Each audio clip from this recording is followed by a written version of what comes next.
নমস্কার, আমি হারাধন সাঁতরা, বয়স 64+। আমি দুবার হার্ট অ্যাটাকে আক্রান্ত হয়েছি। 2018 সালের 26শে ফেব্রুয়ারি এবং 2020 সালের 5ই জুন দুবারই পিজিতে ভর্তি হয়েছিলাম। শেষের বারও পিজিতে ভর্তি হয়েছি। সেখান থেকে আমার অপারেশন তো হয়ই না, তার সঙ্গে সঙ্গে কোলনে ইনফেকশান হয়ে আমার আলসার হয়ে গেছে। আলসার থেকে বিভিন্ন হসপিটাল আমি অপারেশনের জন্য ঘুরেছি। ব্যাঙ্গালোর, কলকাতা 7টা হসপিটাল ঘুরেছি। কোনো ডাক্তার আমাকে অপারেশন করেননি, বলছে অপারেশন করা সম্ভব নয়। মুখ্যমন্ত্রী চিঠি লিখে দিয়েছেন আমার ছোট ছেলেকে অপারেশনের জন্যে। আরজি করে ডাক্তারবাবু বলেছেন টেবিলে তুললি মরে যাবেন।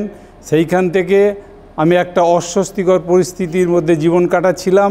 বিগত অক্টোবর মাসে আমি সমীর স্যারের ভিডিও পাই, ওখান থেকে অনেকটা আমি আশ্বস্ত হই। পরপর আমার রোগ হয়েছিল বার্জার, দুটো পায়ে বার্জার হয়ে গেছিলো, কোলনে ইনফেকশান হয়ে গেছিলো, তারপরে পোস্টেডের প্রবলেম ছিল, তারপর আমার ফ্যাটি লিভার ছিল। এই বিভিন্ন রোগে আক্রান্ত হয়েছিলাম। আমার অনেক আশা, বাঁচার আশা ছেড়ে দিয়েছিলাম, কিন্তু ডক্টর সমীর স্যারের ভিডিও পাওয়ার পর আশ্বস্ত হই এবং বর্তমানে আমি ভিটামিক্স খাই, কন্টিনিউ ভিটামিক্স খাই, কোলন ডিটক্স করি।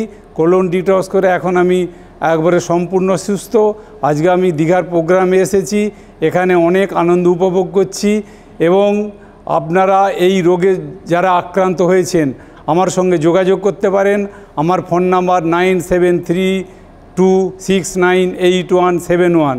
নমস্কার।